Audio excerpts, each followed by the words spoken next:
Bonjour, ici François Poisson pour Télécœur. L'auberge Godefroy du secteur Saint-Grégoire de Bécancour recevait aujourd'hui la visite du ministre des Transports du Québec, M. François Bonnardel, accompagné du député du comté de Nicolet-Bécancour, Donald Martel. Il venait annoncer le dédoublement de l'autoroute 55 entre le pont La Violette et l'autoroute 20. Les voies seront non seulement dédoublées, mais séparées pour rendre plus sécuritaire la circulation. Les chemins Thibaudeau et Prince n'auront pas ni viaduc ni échangeur. Le chemin Forêt est encore à l'étude. La route 226, la seule qui traverse d'est en ouest le comté de Nicolet-Bécancour, aura droit, elle, à son échangeur, qui se trouvera à l'endroit où sont actuellement les feux de circulation à la hauteur du village de Saint-Célestin. La partie sud de l'autoroute entre Saint-Célestin et l'autoroute 20 possède déjà ses viaducs, sera donc plus simple à convertir en autoroute dédoublée. La seule chose qui peut ralentir maintenant le début des travaux, c'est le conflit de travail qui oppose le gouvernement du Québec à l'Association professionnelle des ingénieurs du gouvernement du Québec, qui ont d'ailleurs profité de l'occasion pour manifester bruyamment leur présence devant l'auberge Godefroy. Certains des abonnés de la page Facebook de Télécœur se sont rendus compte ce matin que nous avions tenté de retransmettre en direct la conférence de presse. Des ennuis techniques nous ont empêchés de le faire et par contre, nous avons pu capter la période de questions entre les journalistes et le ministre Bonnardel, ce que vous trouverez suite à cette présentation. Bonne écoute. Donc, pouvez-vous revenir sur les impacts possibles de la grève des ingénieurs? Qu'est-ce que vous tentez ou allez faire pour peut-être éviter ça? Là? Écoutez, on a, ma collègue Sonia l'a mentionné, il y a des offres sur la table qui sont plus que généreuses, jusqu'à 31% d'augmentation de salaire. Il y a juste une façon de négocier, c'est d'être face à face, pour trouver des pistes de solutions.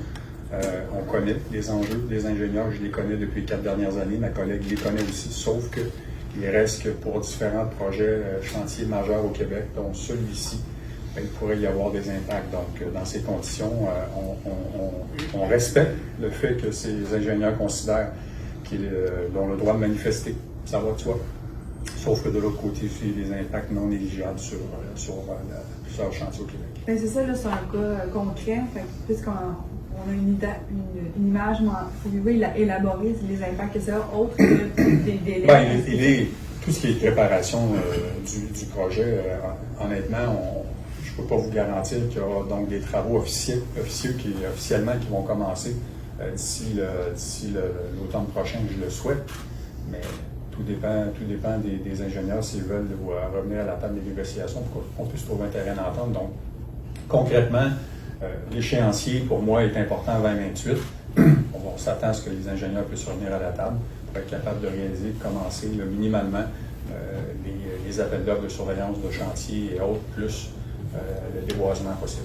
Et pour le commun des mortels, on se dit que les ingénieurs sont toujours impliqués, mais exactement, qu'est-ce qu'ils font, qu'est-ce qui est essentiel? Bien, c'est de la préparation, plans et devis, conception. Ils sont au cœur de ils sont au cœur, ils sont partie prenante. Ils sont partie prenante de la totalité, autant les demandes des municipalités qu'une traverse de piétons, d'une demande de baisse de vitesse. Les ingénieurs doivent nous autoriser toutes les demandes que les municipalités font. Donc, c'est pas juste un employé, respectueusement pour les 8000 employés du ministère. Les ingénieurs sont extrêmement importants dans la prise de décision et la sécurisation des différentes demandes que les municipalités nous font. On reçoit 25 000 demandes par année.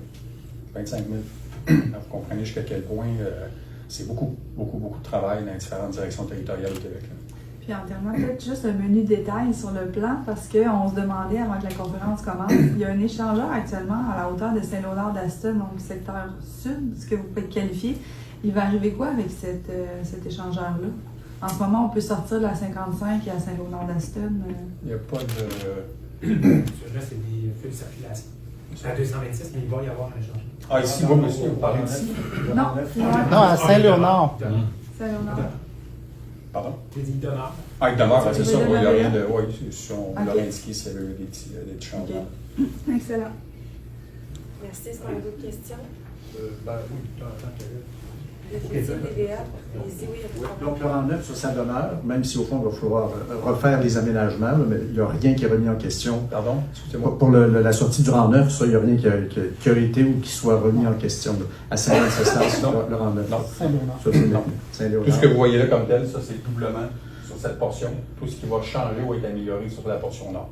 OK. Pour ce qui est du chemin forêt, là, je vois que la possibilité d'une bretelle est toujours en analyse. Oui. Comment est-ce qu'on doit comprendre ça à Bécancour? Ben, c'est une demande qui a été faite par les élus de la région. Donc, pont d'étagement qui est une option possible, échangeur aussi qui est une option possible, comme on va la construire sur l'intersection de la 226. Donc, c'est une décision qui va être envoyée, donnée et discutée avec les élus d'ici Noël. OK. Donc, la porte demeure ouverte. Là. Tout à fait. OK. Vous n'avez pas parlé des expropriations, puis des dézonages agricoles qui seront nécessaires de ce côté-là? Là. Il y en aura très peu, parce qu'on possède la majorité des emprises. Ce qui sera à discuter et négocier, c'est ces portions de dessert qui sont parallèles à la 55 pour être capable de rejoindre forêt. Vous comprenez qu'en enlevant ces deux traverses ici, là, de chaque côté, donc c'est ces portions qui vont permettre aux gens soit de passer par ici pour revenir vers la 55 de ce côté-ci, sinon d'aller prendre le chemin forêt. OK. Puis, qu'est-ce que c'est l'aire de contrôle? Est-ce qu'on va la reconstruire? Est-ce qu'il y en aura de part et d'autre de l'autoroute? Oui, c'est ça. Il va être reconstruit de ce côté-ci.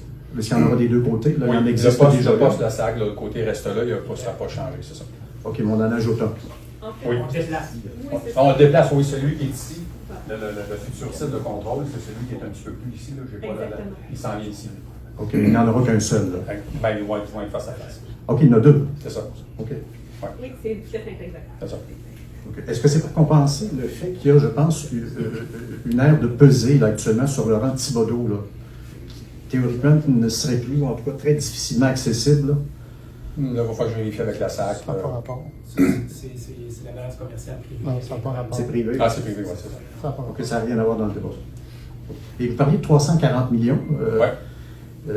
On s'attendait à beaucoup plus. Est-ce que vous pressentez que vous allez faire une bonne affaire? C'est une évaluation qui a été faite en bonne et due forme par les équipes du ministère des Grands Travaux. Donc, voilà. Est-ce que j'imagine, oui, ça tient compte du facteur inflationniste? Absolument. Ah. Absolument. Bon, merci. Merci. Est-ce qu'on a d'autres questions? J'ai mal noté la distance, c'est 20, 27 km. À peu près 17 du côté sud et 10 du côté nord. OK. Bonjour, Jocelyn Ouellet de Via 95. Est-ce que la grève des ingénieurs pourrait aussi avoir des incidences sur l'échéancier de la reconstruction de la dalle centrale du pont? Pour le moment, il y a plusieurs projets qui pourraient être problématiques dans le futur. Il y a plusieurs projets. Donc, ça pourrait également Absolument. des camions. Je reviens également sur le pont. Lorsque vous êtes venu annoncer ce chantier-là au mois de mars dernier, vous aviez mentionné que le pavage devait être refait sur le pont. Je ne sais pas si vous êtes passé dessus aujourd'hui. Les journées de pluie abondantes, c'est assez chaotique. Est-ce que ça doit être refait, le repavage? Je n'ai pas l'échéancier. On me dit oui, tout à fait, là, mais je n'ai pas l'échéancier précis là, dans les prochaines semaines. Là, mais oui, je sais que c'est problématique. Parfait, merci. Juste une précision suite à la question de mon collègue.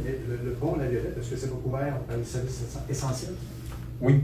Ben, il y a plusieurs ponts au Québec qui sont assujettis aux services essentiels. Je pense que le pont La Violette Juste une petite nuance pour la partie travaux, ce n'est pas assujetti. Par contre, pour tout ce qui est les Inspections, c'est ça, oui. inspections annuelles, ça c'est tout à fait couvert. Ça ne comprend pas ce qui s'en vient là, pour la réflexion de la dalle.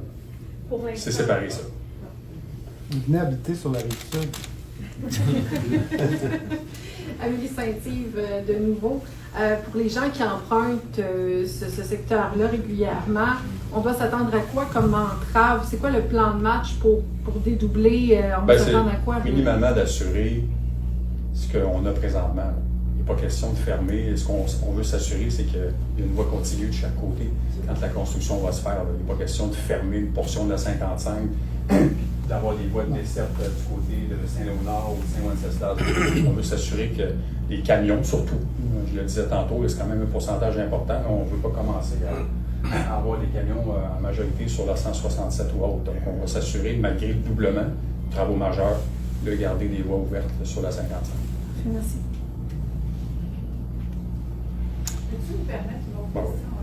Parce que Développer ce secteur-là, nécessairement, ça va peut-être aussi entraîner de l'étalement urbain. Je sais que vous êtes un peu prononcé là-dessus.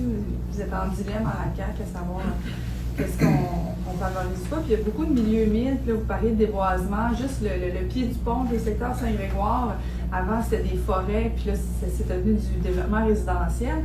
Alors, est-ce que vous avez sous-pesé ça dans votre réflexion? Il n'y a pas de. On possède la totalité ou sinon presque 100% de l'emprise pour le doublement. Donc oui, tout ce qui est enjeu environnemental, cela va être fait nécessairement. Et c'est cette portion-ci là, qui va être à travailler un petit peu plus avec les propriétaires comme tel pour être capable d'avoir cette portion de dessert qui va nous permettre d'aller sur le chemin forêt. Mais pour le reste, le doublement, l'emprise, là, on la possède. Donc, petit peu d'expropriation qui vont être faites. C'est très nouveau. OK. Je parlais pas d'expropriation, en fait, mais c'est un point intéressant. Mais je parlais plus du fait que quand on facilite les transports à l'extérieur des grands centres, on encourage l'étalement urbain aussi. Là. Bon, ça dépend des municipalités, dans le périmètre urbain qu'ils possèdent. La densification, s'ils le souhaitent, elle se fait ou elle se fera. Là. Donc, tout dépend des enjeux que les municipalités ont chacun de leur côté. Mais c'est un peu une réflexion, je pense, qu'il y a au gouvernement aussi, là, de limiter, de rapprocher les gens dans les grands centres. Bien, ça va en lien, vous savez, avec tous les prolongements ou élargissements de routes que nous avons sur le réseau, autant pour l'autoroute 50 qu'on a annoncé voilà quelques mois déjà que pour la 55. Ces enjeux, les municipalités les connaissent très très bien, donc c'est à eux de définir leurs propres besoins, selon leur volonté ou non de densifier. Alors ça, c'est leurs particularités qui sont propres à eux. Excellent, merci. Merci beaucoup. Est-ce que c'est possible? C'est correct comme ça. Mais merci tout le monde. Bonne journée. Merci tout le monde. C'était François Poisson pour Télécœur à Bécancour.